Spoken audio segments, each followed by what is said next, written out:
We have more on this very historic development. It's been a long wait, like we've said before, but it's paid off in the long run. Now, we have people who've been chasing this story from the Kenyan Human Rights Commission. They are in our studio, our physical studio.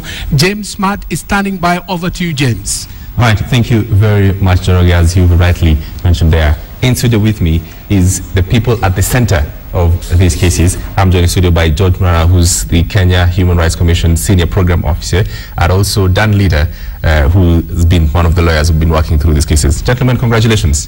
Thank you. Big day. Thank you very much. Very historic day. What does it mean? Well, it's historic because this is really the first time Britain has ever acknowledged that torture, widespread systematic torture, occurred during the colonial period.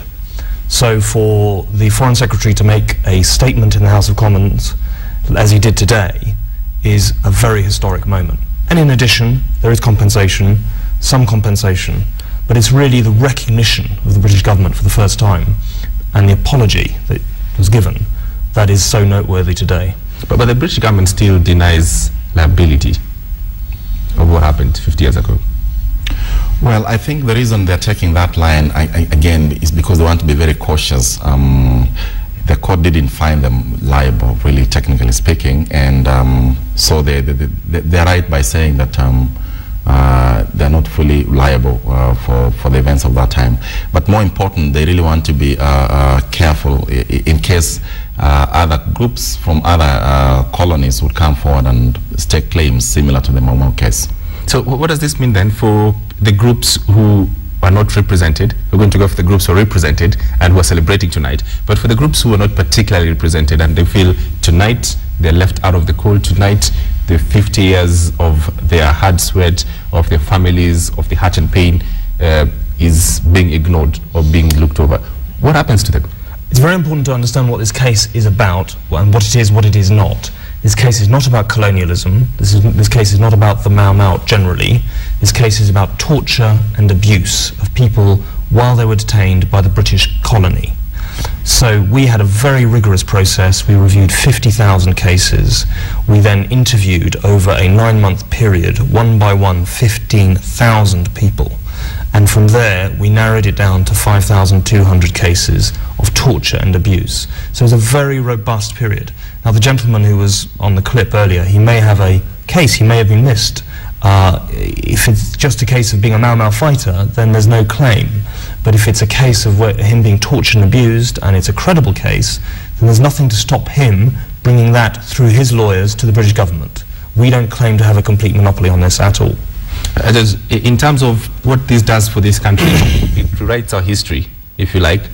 For the first time, we are able to go back to, say, 50 years ago, there were individuals or there was a government policy that really hurt the Kenyan people. What is it? Was it a policy or was it an individual act? I think part of the case that our lawyers argued in court is that there was a deliberate policy to torture people. And as you rightly say, for us as a country, this is really a first step for us to do a lot of self-introspection. And as Dan has clearly said, this case was very specific. It's not about all the ills that happened during the colonial era. I can say this having worked on the case for the last 5 years. But again, the UK government has taken responsibility for what happened. Now it's high time the Kenyan government took responsibility within the framework that we have, the Constitution and other institutions like the National Land Commission, to address the other pending issues that the Mau Mau may still have. Then the perception that this country has tonight is that the British government has, in Atago Arasup, said, listen, we're sorry, and this is the money we've given to cover for whatever it is that happened. It's not very clear. Is that really enough? Well, I think you need to go back to the history, and I'm very pleased that your other reporter went through the history of this case, because this is unprecedented. This has never happened before in Britain's history, that we have accepted something like this and owned up to the own wrongs that were committed in the name of the British Crown. So it's extremely significant what happened today. And is it enough? It's never enough, obviously. There should always be more. You can never repay someone who was castrated or someone who suffered appalling sexual abuse or rapes. But it is an important recognition for the first time for these victims, these elderly victims of torture. And for them, the moment is highly significant. It cannot be overemphasized.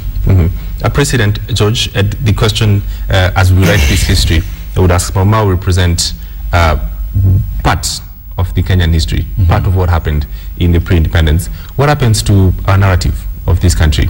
What happens to, you know, the people who would say, well, there were such acts of torture and hurt in Rift Valley, in Western Kenya, in Coast Province?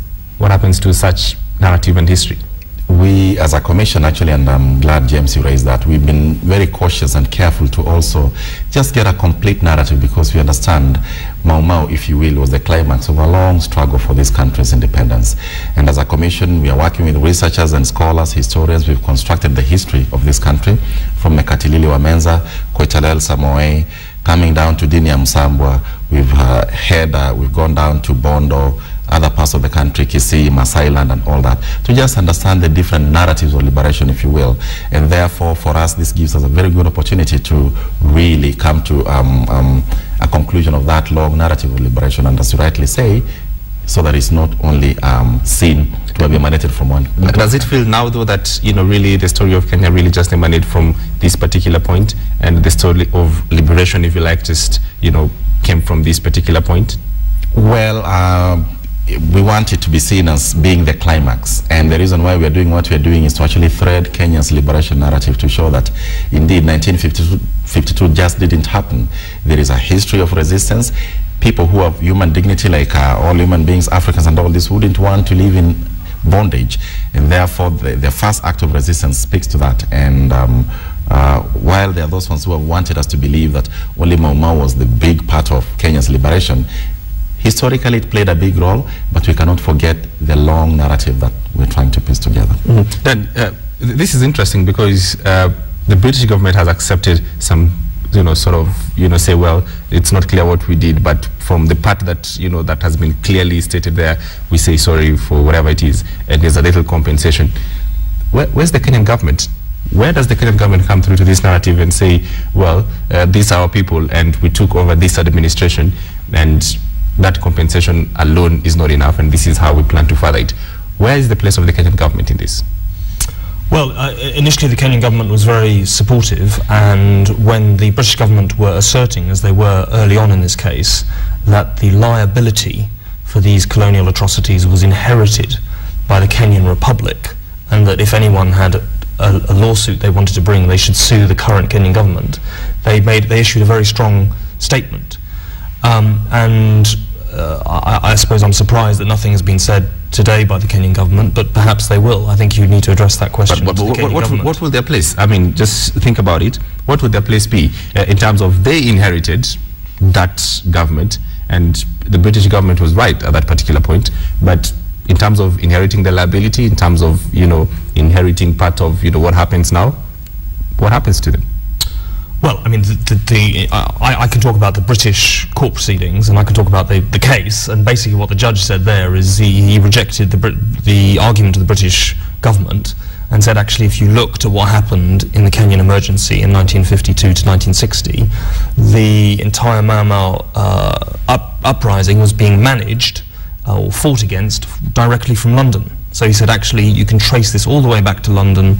The British government is liable. So he rejected that argument, and he didn't say that we should just focus on the Kenyan government.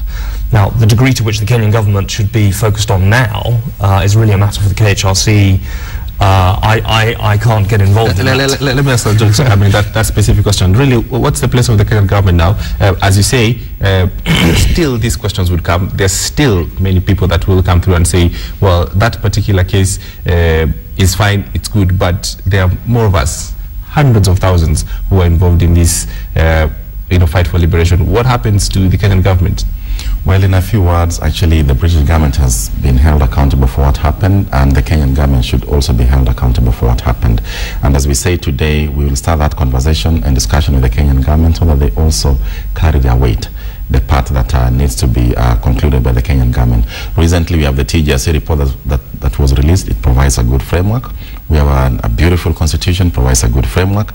We have the National Land Commission. So all these internal mechanisms, if we work together, I'm sure we can really create a path towards true and full healing for this country, which will then move us forward. George Murara, Kenya Human Rights Commission, and Dan Lide, lawyer, thank you very much. Thank you. Do let me know when the money is wired. Well, we'll let you know. All right. That's the conversation, that's discussion. Obviously and definitely we'll keep at this story in Njoroge, and it develops, if you like.